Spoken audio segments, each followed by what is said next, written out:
It's one of the best Sky originals of the last few years, and Gangs of London is back. And once again, it's not for the faint-hearted. You think you know this world you're in? I've seen things you haven't. You know how it feels to be powerless, to be a pawn in someone else's game.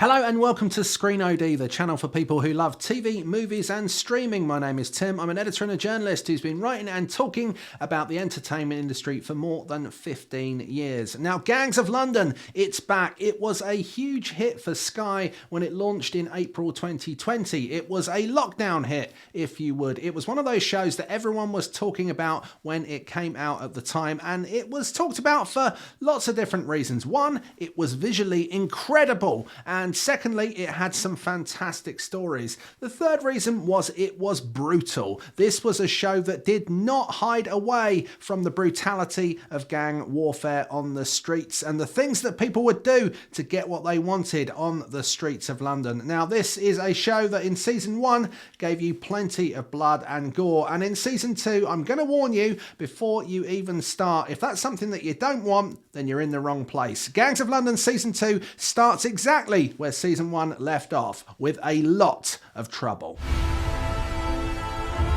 The things it makes you do. What does it feel like to be a king?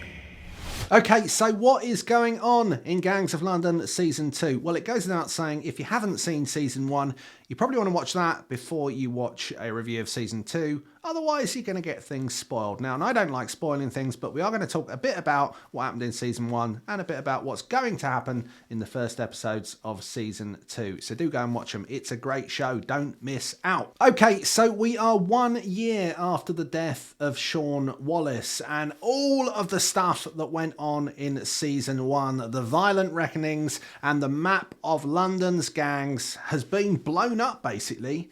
Everything has changed. So the Wallaces, they're scattered all over the place now. They are no longer a unit that you would recognise from season 1. The Dumanis, they have become estranged. And of course we've got Elliot, who's our former ex-undercover cop. Can you be a former ex-undercover cop? I think that's a double negative. But anyway, he is now working for the investors. So we've got a lot of change. The city's changed. The investors have a new player. He has a major stake in this town now. Manpower. Allies. He's not to be underestimated. Elliot's back. I want them to know fear. To feel. So the investors have got together with a heroin baron called Asif Afridi, and they have installed a kind of new gang leader who's overseeing all of the drug operations in London, and his name is Koba. Now, Koba is brutal, and you thought you'd seen brutal, but this is a new level of brutal. He has one idea, which is he's in charge, and all of the rules, all of the old school rules, the Queensberry rules of Gangs of London, conflict and operations and the way that things were done have been thrown out of the window. This, for him, is now a monopoly. Now, the problem with monopolies, when there are lots of rival gangs, is that not anyone else is very happy with this. And there we have it. That is the setup for season 2 as the other gangs start to regroup. And they will fight for the soul of London, which sounds like a very noble thing. But of course, these are all terrible people doing terrible things. But it's incredible watching this unfold as we try to work out who will win the soul of London, if soul is the right word. You don't know who this man is, do you? No one has the balls to go against Koba.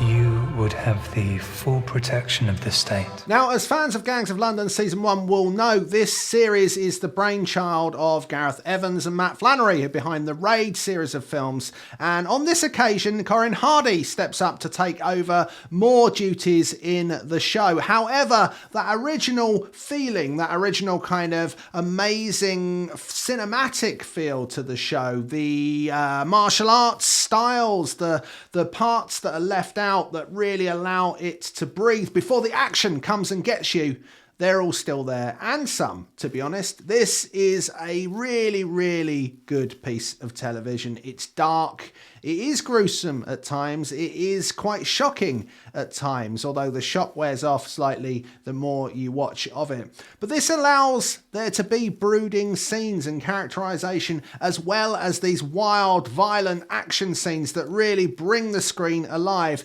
This is a show that has something of every part of great filmmaking in it, and it's really amazing to watch unfold. Now, if you enjoyed season 1, I think it's fair to say that season 2 is going to do everything you want, and probably a little bit more, as things start to ramp up and the story starts to become even more twisting and turning. You understand what it took to build this city.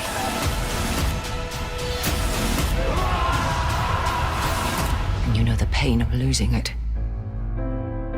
London belongs to us. I don't want to tell you what happens in season 2 because that would spoil it for you, but I do recommend that if you liked season 1, or if you're just looking for a brand new drama that will really grip you, go and watch season 1, then watch season 2 of Gangs of London. It is available in the UK to watch on Sky TV and Now, which is a streaming service, and in the US it's coming out a little bit later, I think next month, on AMC Plus, which have partnered with Sky for the second season of this show. It's fantastic television, and I think it's really worth your time. Thanks so much for watching. I hope you enjoyed the review. If you did, why not hit that like button? And of course, don't forget to subscribe to Screen OD.